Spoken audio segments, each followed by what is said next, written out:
Okay, for this layout, you will need something to use as your backing, and I'm using the black shimmer cardstock once again because I really love this shimmer cardstock. A second, either very plain paper or cardstock, and I'm using the white shimmer. And then you will need a selection of printed papers. Now, you won't need full sheets, so scraps will work really well for this because we're going to cut them into, these ones are going to be cut into a variation of 11 different strips, all measuring 3/4 of an inch wide. Sorry, half an inch wide. I'm giving you the wrong information. So half an inch wide for these, and then you will cut 11 strips, 3/4 of an inch wide, with your plain cardstock. Okay, so once you've done that, then they need to be cut into various different lengths, and I've already gone ahead and pre-done all of that cutting, so it's already done for you. So let me put this to one side, and I've got my little notepad here with all the different lengths. Now what we're going to create is a maze sort of pattern with our strips, so that's what's happening with the layout. So I went ahead and, like I say, I've done a whole lot of varying different colors. You want to make sure you keep good contrast colors between the ones that are going to go next to each other, so they're definitely not the same as each other. So the first strip, now what I also did was, as I cut it, so when you cut your original strips, you might want to turn over the reverse side with a pencil and write the size. So this is 11.5 inches long by 3/4 of an inch wide, the mat, and the paper is half an inch wide by 11.25 inches long. Now I'll put all these in a PDF so you'll be able to have a look, or once you've watched through this video, you can always go back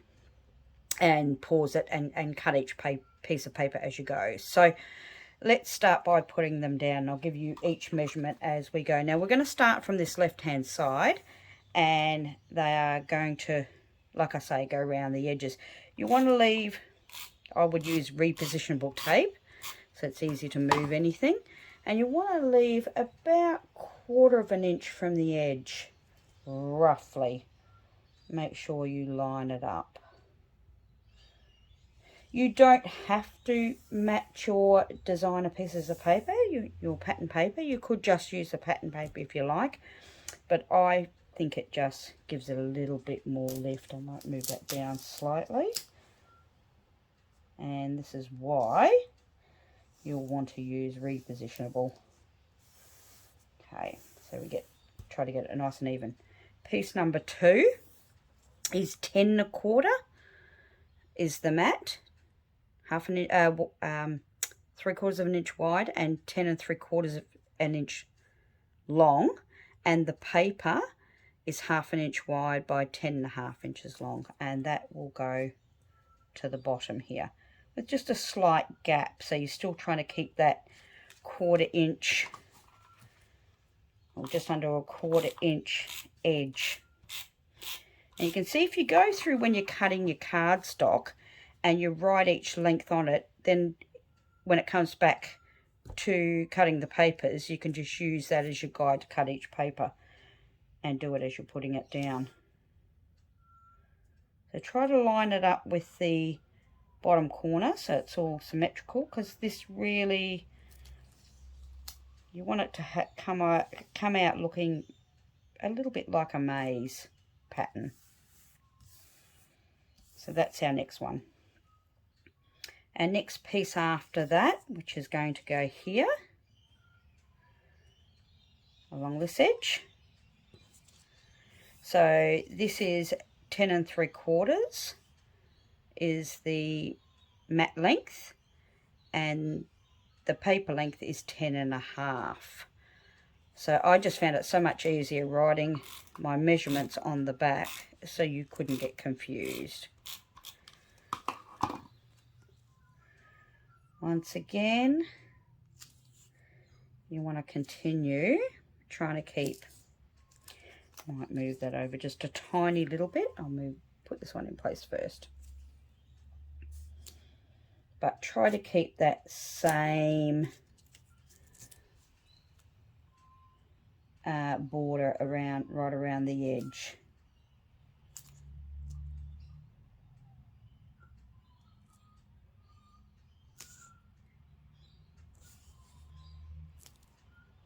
And this is why I love repositionable tape. I can't say it enough. It's just so good for doing this sort of thing, where you've got to try to keep everything a little bit precise.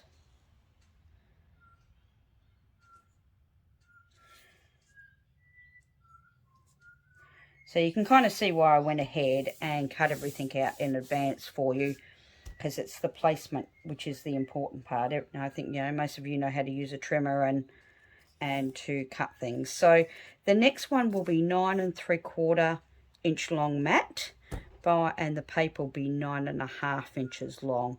Once again, your paper and mat sizes are the same width the whole way round. So it's kept it nice and uniform. And that will go roughly there.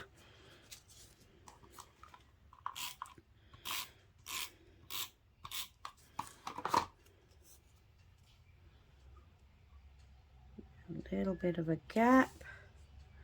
Try to keep that border. It's always difficult when you're looking over the top of something, especially when you're doing videos. Oops. Line it up from this end to try to get it even. I don't want to stick my head in the video. Nobody wants to see that. So the next one, I'll bring that down a tiny little bit. I want it to line up with that a little bit more. There we go. I think that'll be better. Okay, your next one, which is going to go down this side here and start bringing in on your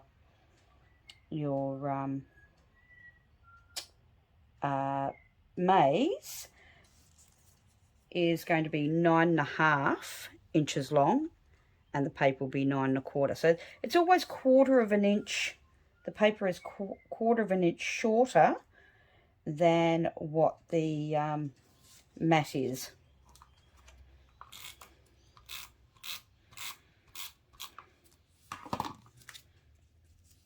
I thought I was going to use my notepad, but the markings on the back help out a lot. I think that one's got out of order. I think that's our last one. So I'll put that to one side. This should be our next one by rights. And 8 3/4 by 8 and 8 3/4 mat and 8.5 inch long paper. Now, if you wanted it to meet up long, you could make them slightly longer if you wanted less of a gap. So totally up to you. I hadn't stuck any of this down, so in hindsight I could have made my pieces a tiny little bit longer, but I'm still okay with this.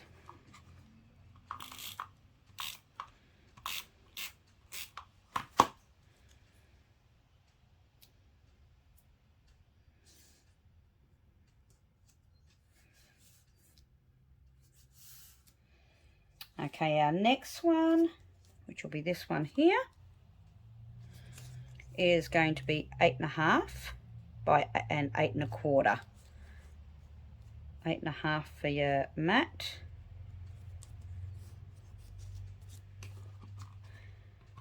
And of course, if you wanted to create more rows, just keep the gaps narrower, and so your pieces will be longer effectively.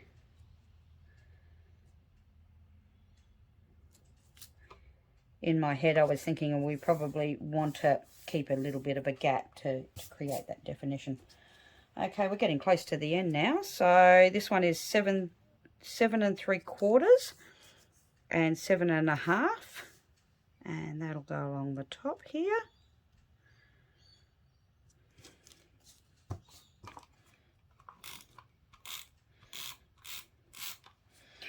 When it comes to photo placement, you can either just do a couple of photos in the center, which is what I'm going to do, or you can cut your photos smaller, as in 3x3s or 4x4s, and place them randomly. So totally up to you. I think that one is next. Seems to be. So that's 7 1/2 and 7 1/4. And I know you're probably not able to follow along with this right now, but if you come back, you will get the measurements. Come back and re-watch. Okay, nearly at the end. Oops, did we have one fall out of place?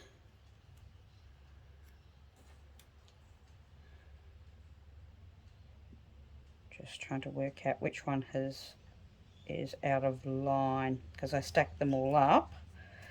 That one was along the top there. Might actually be, no, they're the same size. Oh, well, now I've confused myself. All right, let me come back to you once I have a look at this and fix it for you. So I went back and looked at the photo I took when I laid everything out to see how it fit, and it turns out I had one piece wrong. So this second last piece is actually 6 3/4 for the mat and 6 1/2 for the paper. So I went through and I pulled everything off it and restuck it all down, thinking I'd given it too big a gaps or whatever have you, and it came up the same. So there you go. Sometimes you do get your measurements wrong, but anyway, this will make it work. So if yours is the same, simply recut your paper size and it will be fine. And the last one is 6 1/2 mat and 6 1/4 paper. So you could leave that off if you want to leave a bigger space, depending on how much you want to leave in the center. And okay, that's exactly how I wanted it. So now to finish it off, I'm going to use a photo of flowers I got for Mother's Day from our daughters. So that is going to be the photo, and I have a second smaller one that I'm planning on using. I've just purchased a selfie, and so I'm able to print my own different sizes from that. So we'll use those. And the other couple of plans I have made for it is I happen to cut a couple of mats that I think are 3 inches by 3 inches, and we'll double check that. Yep, two white shimmer mats that are 3 inches by 3 inches, and they are going to go just to one side here, just to take away some of that black stark background.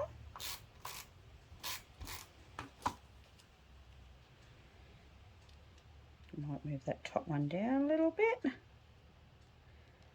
so we keep them fairly even.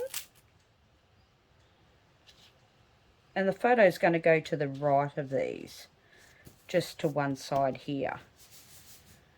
I also went ahead, so I'm going to use this love quote, and I think this is one out of one of the must-have ones that I actually inked with pink ink quite a long time ago, and then decided I didn't like it for the layout I was using it for, and so I put it to one side, and I finally found a use for it. So I think we're going to use that. And my favourite punch at the moment, the 5-leaf punch. I think, you know, just a couple of leaves either side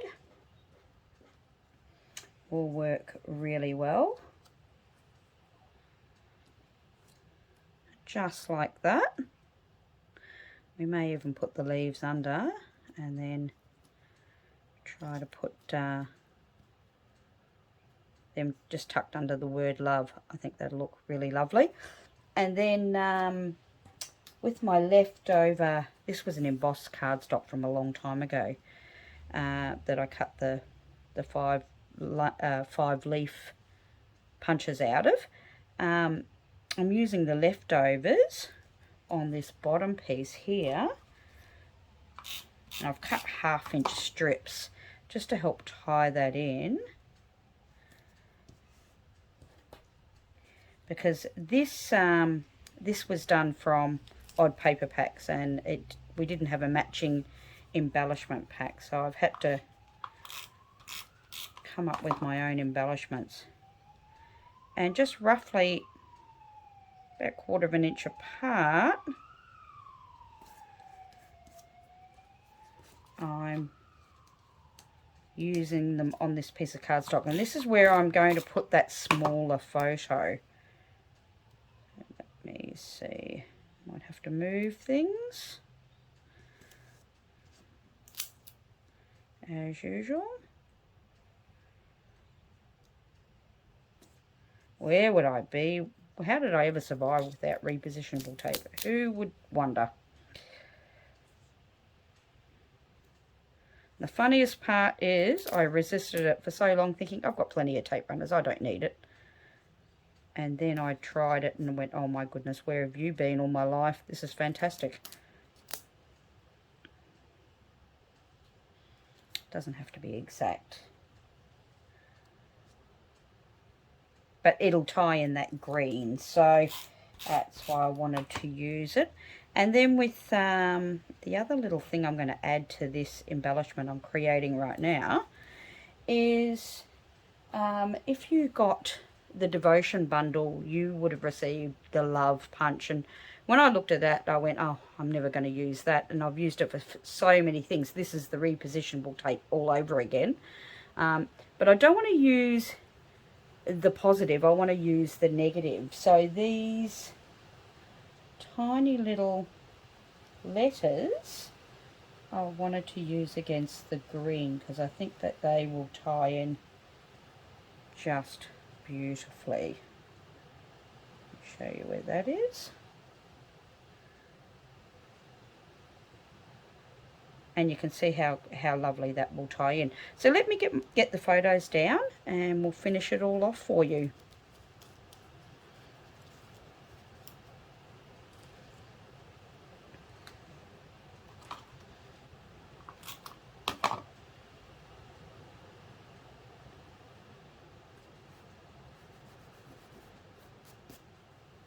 Oh, where did my heart go? Oh, on my finger.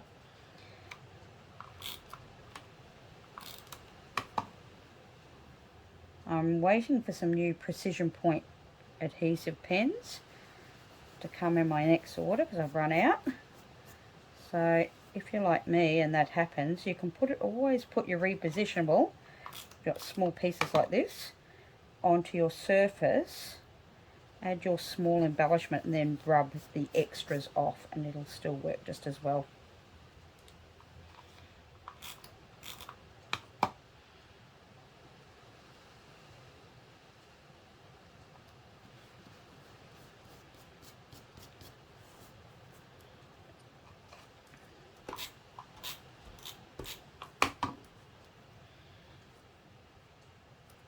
I can always move these later. I want to get this side on first, work out where my photo's going.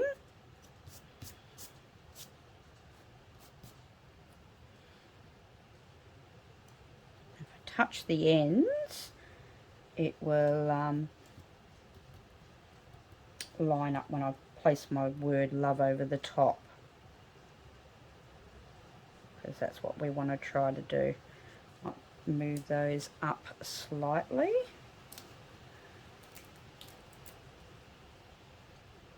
So get it a little bit closer to the centre, and we'll work out where, oh, that's better.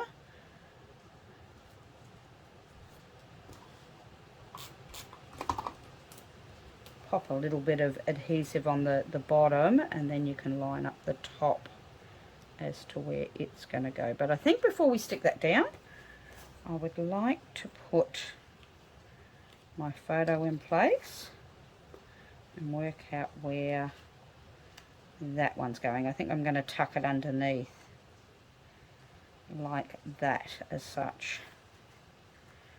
So let's get that one down. Oh, and you can see my mat, that was where I punched out the word love, so I'm not wasting anything, putting it to good use. Let's have another look at where that is.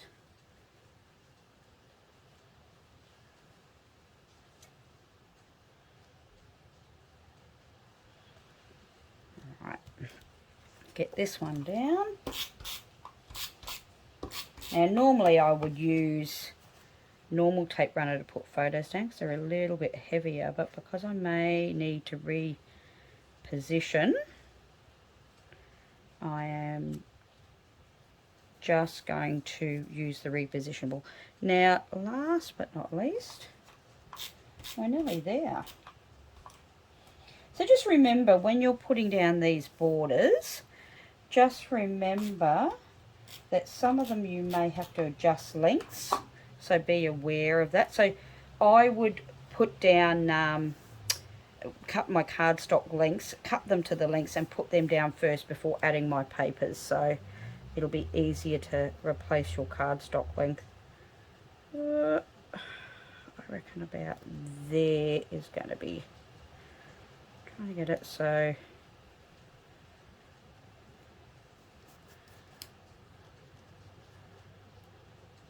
to move that so we get it on each of the edge of the word, and I think that's going to be perfect.